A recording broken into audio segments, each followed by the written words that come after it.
Kaip ir kiekvieną rytą, automobiliukas Tobis įriedėjo į kambarį.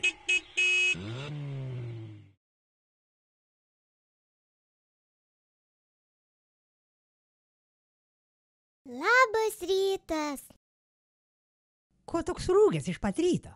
Gal prastai miegojai? Visai nesurūgęs. Tik girdėjau, kaip šeimininkas kažką sakė apie blogą orą. Ką tokį storą? Vorą? Ne vorą, o orą. O kas tą orą pagadino? Gal tu pats ir pagadinai, kai čia atvažiavai? O ar žinai, kad kefyras yra parūgęs pienas? Pats čia gadini orą šnekėdamas nesąmonės. Na, šiandien visa šeima turėjo važiuoti prie ežero, tai aš galvojau, kad norint nuvažiuoti prie ežero, reikės automobiliuko ir jie pasiims mane kartu. Tobi, o iš kur tu žinai, kad oras iš tikrųjų blogas? Nežinau, bet esu per mažas, kad pažiūrėčiau pro langą.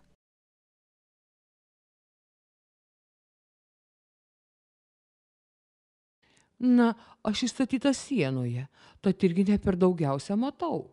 O kur nors lipti tokiai poniai kaip aš būtų neelegantiška.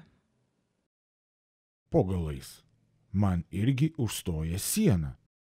Aš matau, koks oras už lango. Aš kalbu tokioj geroj vietoj, kad viską matau. Tai pasakyk, kefyre. Nepyk, Tobi, nesakysiu.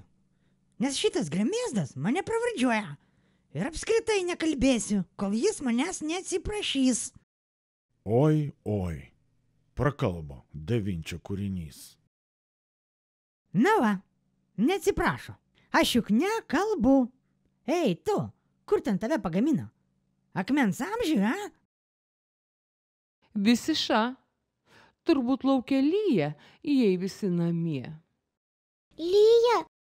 Tuomet tai jau tikrai niekur nebevažiuosime. Gerai, kad lubose nėra skylės. Dar prilytų man į vidų ir tada žmonės pradėtų merkti į mane gėles, o aš juk visai ne tam skirta. Ar tu čia dabar svarbiausia? Turim ką nors sugalvoti. Nors jei lyja, tuomet tikrai prasti popieriai. Šlapi popieriai. O gal ir sausi. Aš matau, kas darosi už lango. Bet šiaip aš nekalbu, kol šitas varškės sūrių seifas neatsiprašys. O gal būna ežerų po stogu? Aišku, būna. Jie vadinami baseinais.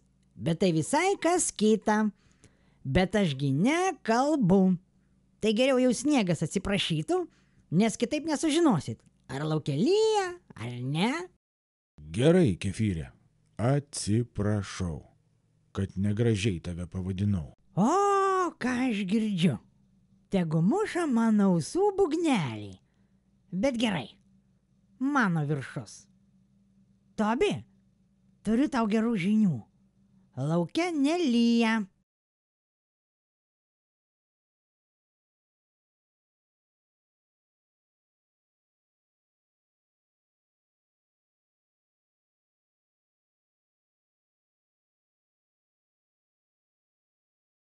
Vaje, vadinasi, mane dar gali pasiimti prie ežero. Pamirštat, kad šeimyna namie ir negalim čia rėkaut, kaip esam įpratę. Aš nuvažiuosiu pasižiūrėti, ko jie ten brazda.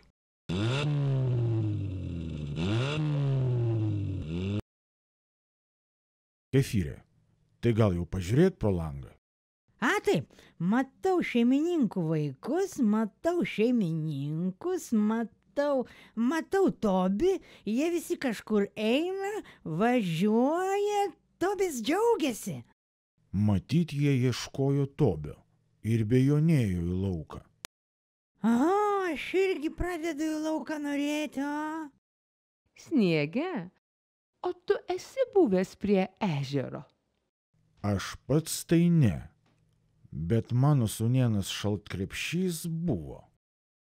Ir kaip? ar ten daug susirenka ponių? Čia tų mažų arkliukų? Na, sūnėnas nieko man apie tai neminėjo, bet sakė, kad prie ežero būna labai smagu. Panašu, kad ir Tobiui bus labai linksma. Iš tikrųjų visai nesvarbu, koks tas oras už lango. Juk svarbiausia, kad veide šviestų šypsena, o tada ir joks lietus nebaisus. O mes ir šypsomės, ir ant mūsų nelyja, dvigubai geriau.